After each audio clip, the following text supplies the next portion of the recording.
After studying this module, you shall be able to know what are executive functions, learn how they differ from cognitive abilities, identify the role of brain in executive functioning, evaluate the assessment procedures for executive functions, analyze the nature of cognitive deficits in age-related and other psychiatric disorders.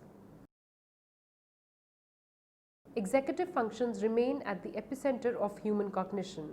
Managing our lives involves coordination of various sub-processes such as planning, judgment, execution that primarily depend upon the executive functions of the brain. In view of this managerial and administrative quality of the task, these functions are purposely termed as executive functions.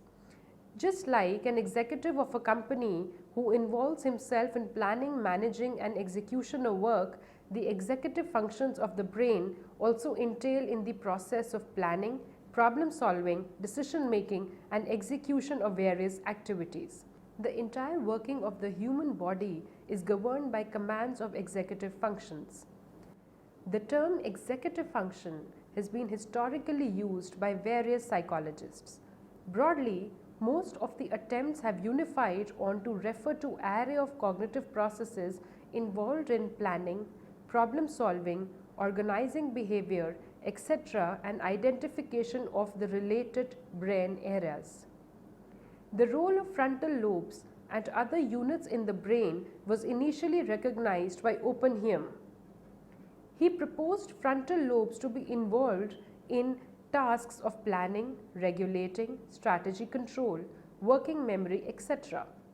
Luria further identified three separate units of the brain governing unique activities. First, limbic and reticular systems controlling the arousal motivation. Second, postulandic cortico areas governing, receiving, processing and storing of information. Third, frontal lobes involved with planning, monitoring and execution of activities. Luria related the third unit with performance of executive functions. Analyzing the increasing importance of the executive functions, Lézak stressed on the fluid nature of these functions and how strongly they governed the cognitive and emotional aspects. On the other hand, Baddeley propounded the term dysexecutive syndrome, connoting aberrations in the performance of executive functions.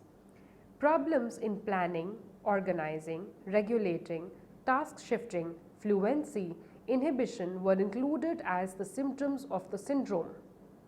In totality, most of the thinkers focused on executive functions as governed by the brain areas to be at the nucleus of human cognition and to include various functions of planning, management and execution at the epicenter.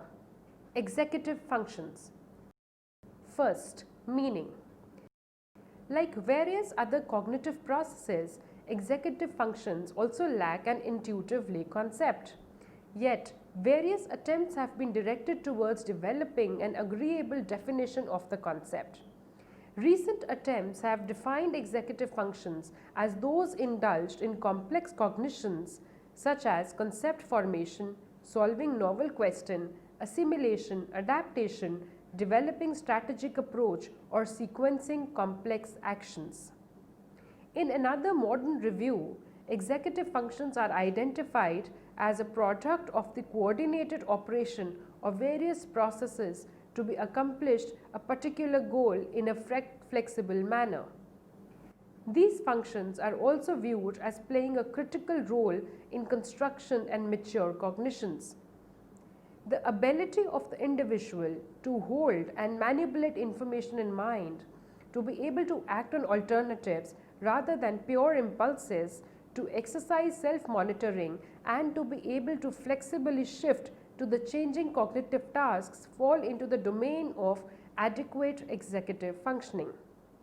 In other words, working memory, inhibition, task switching emerge as major components of frontal lobe functions, a term used synonymous to executive functions. There are various key components of executive functions, such as: first, working memory.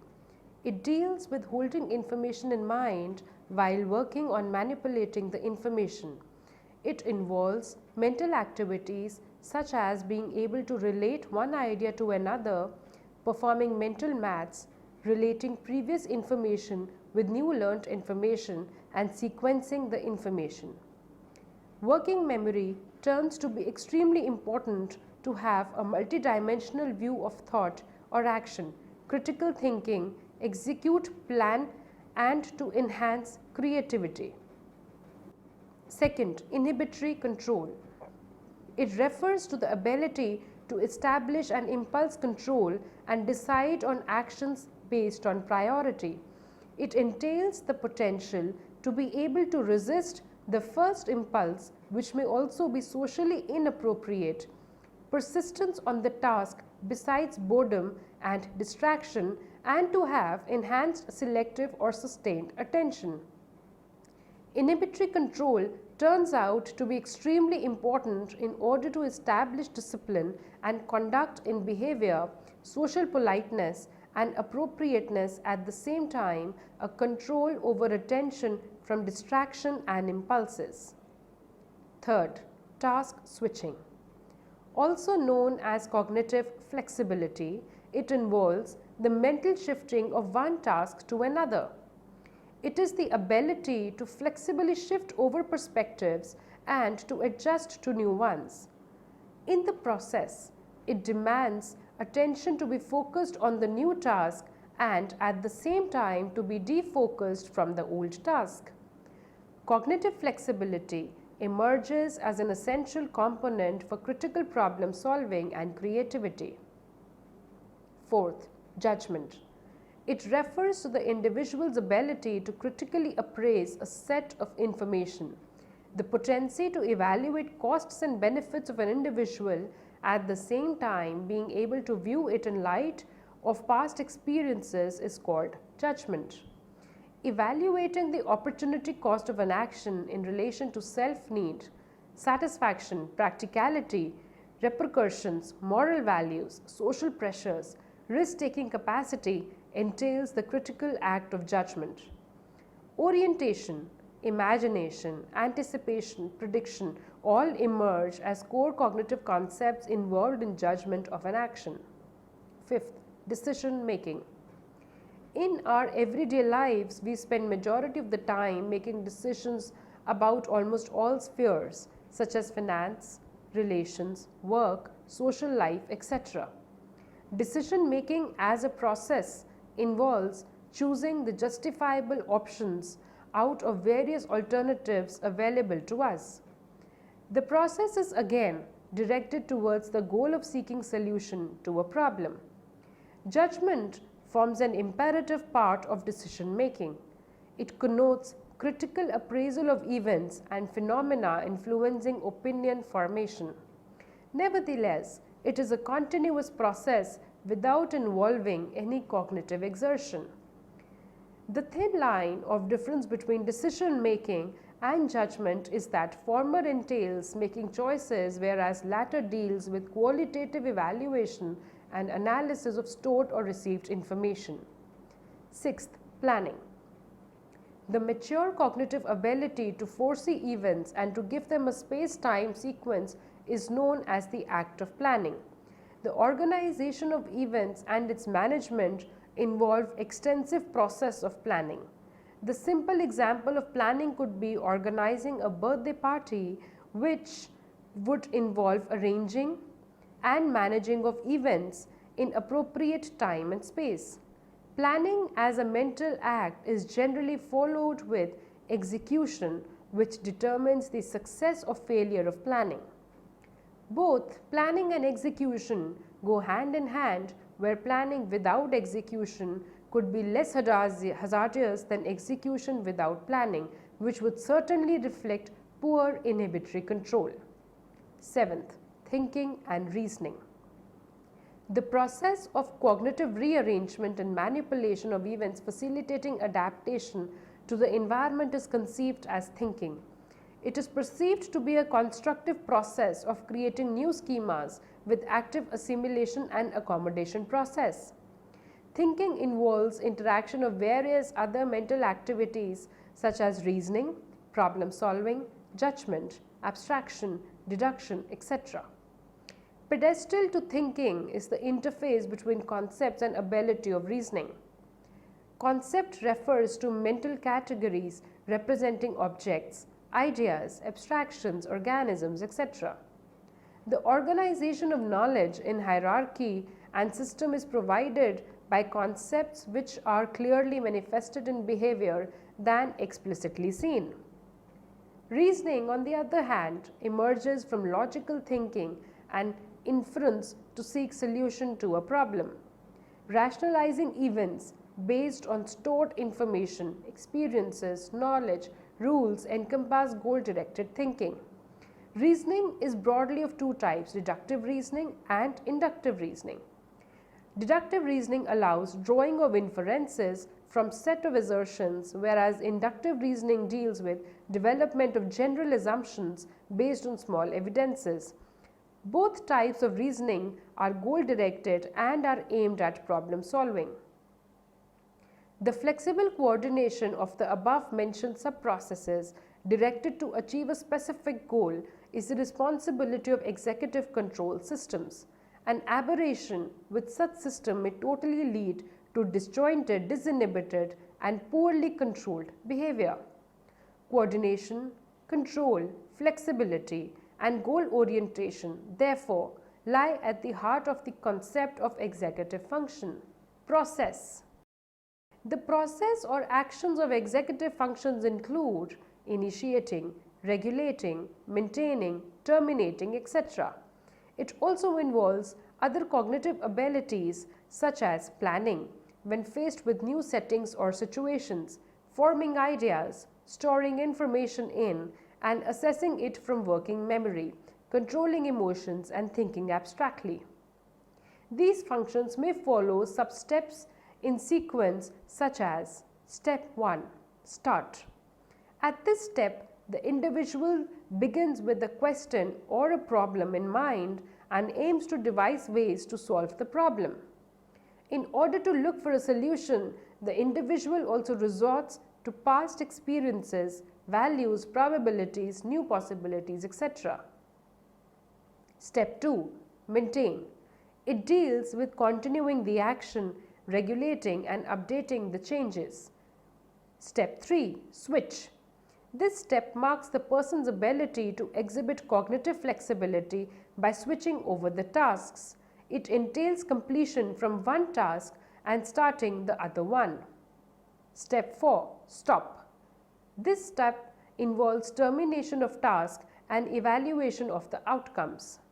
An example to illustrate the process of executive function is to view how to pay a bill.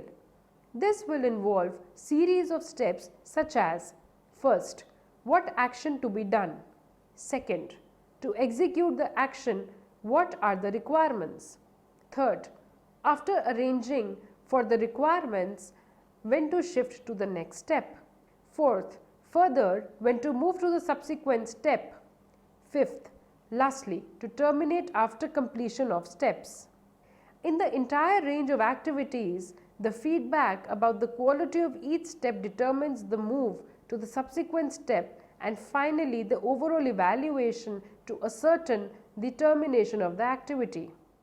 Certain finer brain actions involved in frontal lobe functions include: first, generating ideas and converting into action; second, beginning with an action; third, continuing the action until the step is over; fourth, transacting cognitively and physically to start with the next step; fifth, monitoring and manipulating body actions to adapt with changes and new information along the way; sixth, devising a policy down to interact with new challenges; seventh, holding details in the working memory; eighth, managing and expressing emotions; ninth, thinking abstractly and critically; 10th, acknowledging the completion of the task, terminating the action and smoothly transacting to the next level or activity. Role of brain. Appropriate executive functioning relies on healthy frontal lobes, which are located in the top front of the brain just above the forehead. This part of the brain controls vital functions and exhibits persistent development from adolescence to adulthood. Some of the critical actions of the frontal lobe include controlling body movement, emotional regulation, attention, motivation, and other thinking functions such as problem solving, decision making, abstract thinking, critical reasoning, working memory, planning and execution of events. Most of the neuropsychological literature unifies to the view that adequate performance of the executive functions on the neuropsychological diagnostics primarily depend upon the right functioning of the frontal cortex. However, the recent view considers it to be a simplistic explanation and asserts the role of subcortical regions also to play a role in it. Nevertheless, the vitality of the frontal cortex in successful performance of executive functions is so strongly established that many times the term executive functions and frontal lobe functions are used interchangeably. For instance, in case of Parkinson's disease, the neuropsychological tests pose striatal structures anomaly to determine successful functioning of the executive process. The synonymous use of the term executive functions with frontal lobe functions is strongly supported by the robust role of prefrontal cortex as well. This area has particularly been involved in coordination of multifunctions. Hence, damage to this area exhibits cognitive impairments such as intellectual deficits, lack of organization, intellectual deficits, planning, judgment, and decision making. It also depicts behavioral deficits like uncontrolled, disjointed behavior and lack of functional unity in the behavior. Such patients generally fail on the subtests of planning, set shifting, and fluency. However, they tend to exhibit more than average performance on tests requiring to focus on one specific function. This suggests a deficit in the coordination process and hence a lack of behavioral unity. Recent view also suggests a biological and functional connection between frontal lobe and striatum in governing the executive functions. Corticostriatal circuitry in the brain links frontal cortex to the striatal structures through thalamus and globus pallidus. Various neuropsychological studies pose that striatum plays a role in working of the executive functions. A common example of the same is Parkinson's disease, which exhibits symptoms when aberration is just limited to the basal ganglia and also in patients without undergoing any treatment. This suggested basal ganglia corticostriatal circuitry to be closely associated with executive functions and also the prefrontal cortex. Cognition. Difference between executive functions and cognition. There is a thin line of difference that is generally perceived between executive functions and cognition. The term executive function is used as an umbrella concept to include various complex cognitive processes and subprocesses.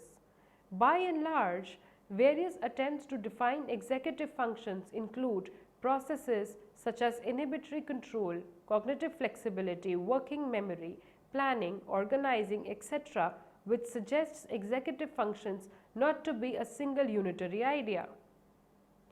On the other hand, cognition can be perceived as information processing capacity generally controlled by the executive functions. Probably, the good way to establish distinction between executive functions and cognitive abilities is to view executive function as a larger domain monitoring, regulating the execution of various cognitive abilities. The control over the execution of automatic cognitive abilities lies with the executive functions. To give an example, writing like dictation can be automatic, But thinking and writing or creative writing all involve attention, set shifting, working memory, which are essentially part of larger executive functions. Also, cognitive abilities should be understood as an amalgamation of various abilities such as visuomotor ability, spatial ability, reading writing ability, abstract reasoning ability, linguistic ability, etc. Implicit to each of these abilities would be both executive and non-executive functions, giving it a functional unity. Also, strong correlation between the various cognitive abilities is attributed to the surfacing of executive functions. Assessment of cognitive deficits.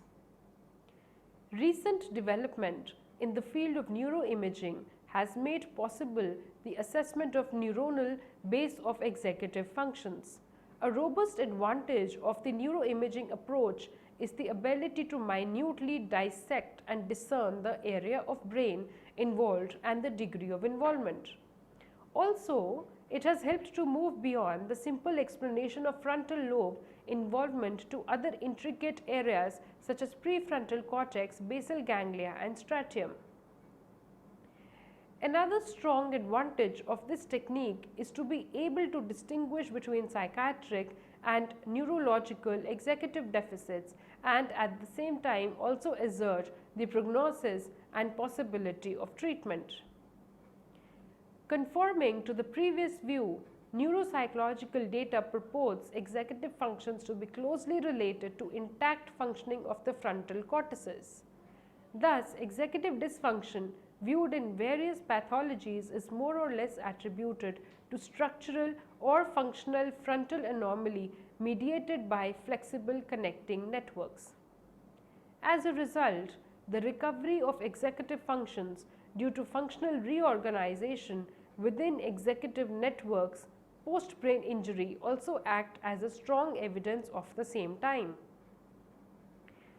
This relationship has been confirmed by various PET and fMRI scans. However, the establishment of minute prefrontal foci with executive functions has been still inconclusive. Nevertheless, various psychological tests are also used in support to neuroimaging evidences. For instance, Luria-Nebraska battery Bender-Gestalt test are used to assess specific executive functions. Nature of cognitive deficits in various disorders. In most of the psychiatric disorders, executive dysfunction is caused as a result of frontal lobe damage and striatum lesions. A few deficits which are related to progressive disorders such as dementia, Parkinson's and other psychiatric pathologies such as depression, schizophrenia, etc. Aging and executive functions. Literature reveals depreciation in executive functions as a result of increase in age. On the other hand, in instances of accidents leading to head injury or stroke, sudden deficits in executive functions are more common than progressive, whereas in other cases the deficits surface progressively. In case of progressive decline, such as Alzheimer's or frontal dementia or a related memory disorder, the executive functions fluctuate. The symptoms may appear few days or it may be just absent for few weeks altogether. Gradually, the symptoms may form a pattern and as age increases, the deficits may become more marked and stable over time. Consequently, the role of caregiver may become stronger with increase in responsibilities, especially in the case of self-care and memory deficits. Following are the major deficits that may occur in dementia.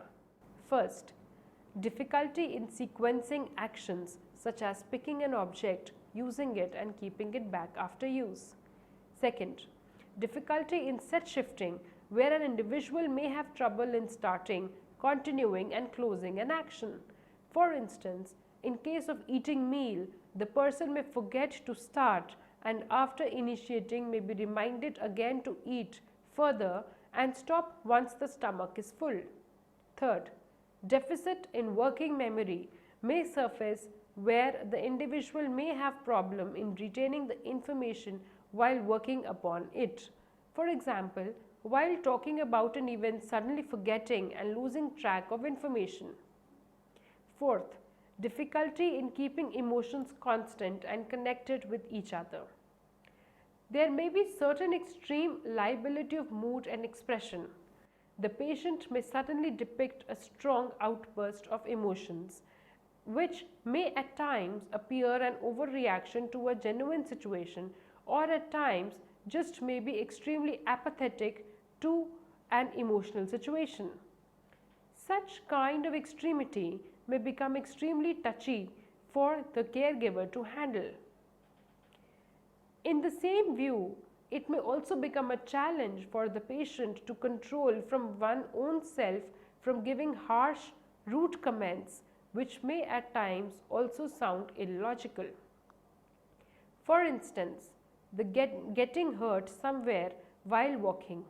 The patient may start blaming the objects being kept at wrong places or the light which may be less. The patient may just tend to produce irrational justifications for a behavior. Sixth, such patients may also show a difficulty in following authority, rules and limits. The individual may just not follow the traffic signals or no parking signs while moving on the road.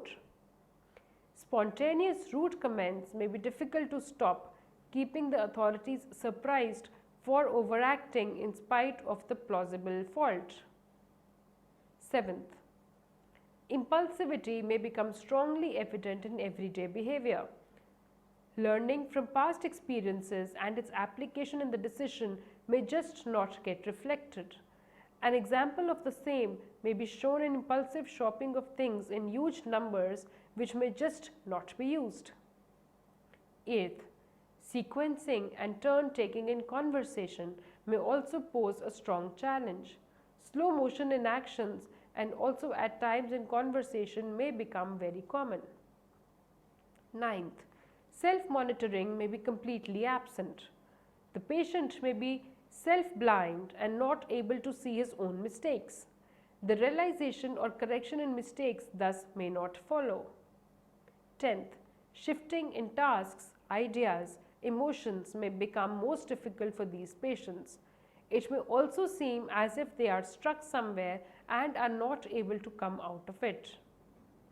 11th, difficulty in planning, organizing a spontaneous response in an unexpected situation is extremely problematic for these patients. For example, to take another route if one is blocked or diverted. Cognitive deficits in schizophrenia and mood disorders. Several attempts have been initiated to understand the cognitive deficits in schizophrenia and mood disorders. However, the findings are still inconclusive. Such deficits may interfere with multiple aspects of functioning such as processing speed, manifested in delay response, slowness in following directions, and perceptual organization reflected in failure of visuospatial ability, attention, understanding of number and letters due to their inaccurate processing of shape.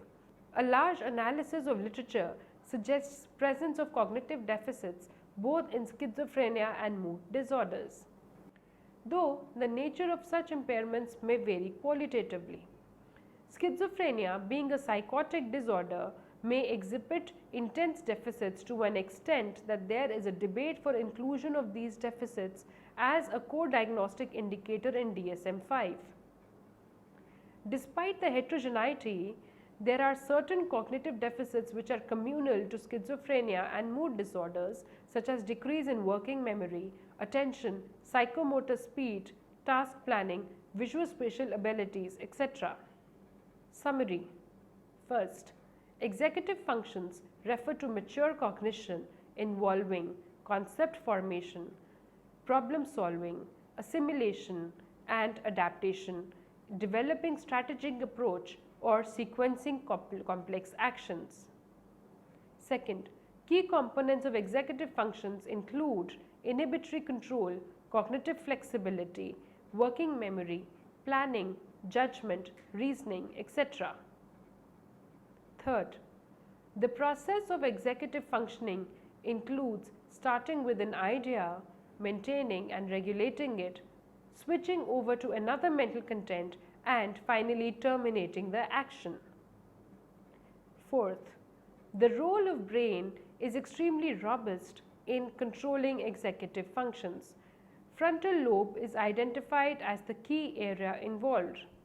Recent review suggests role of prefrontal cortex and basal ganglia also in working of the executive functions. Fifth, executive dysfunction may occur as a result of frontal lobe lesions or damage to basal ganglia. As a result, deficits in intellectual ability, coordination, memory, planning may exhibit very clearly. Sixth, executive functions and cognition differ from each other in the way that executive functions act as an umbrella concept including cognitive processes and sub-processes. On the other hand, cognition may be viewed as a set of cognitive abilities such as reading, writing ability, linguistic ability, each preserving executive and non-executive functions. Neuroimaging is viewed to be the most reliable assessment procedure for executive functions. The role of frontal lobe and striatum has been well documented in the assessment procedures. Eighth, cognitive deficits may be seen in various disorders, especially disorders related to aging such as dementia, Alzheimer's disease, and other psychiatric disorders such as schizophrenia, depression, and bipolar disorder.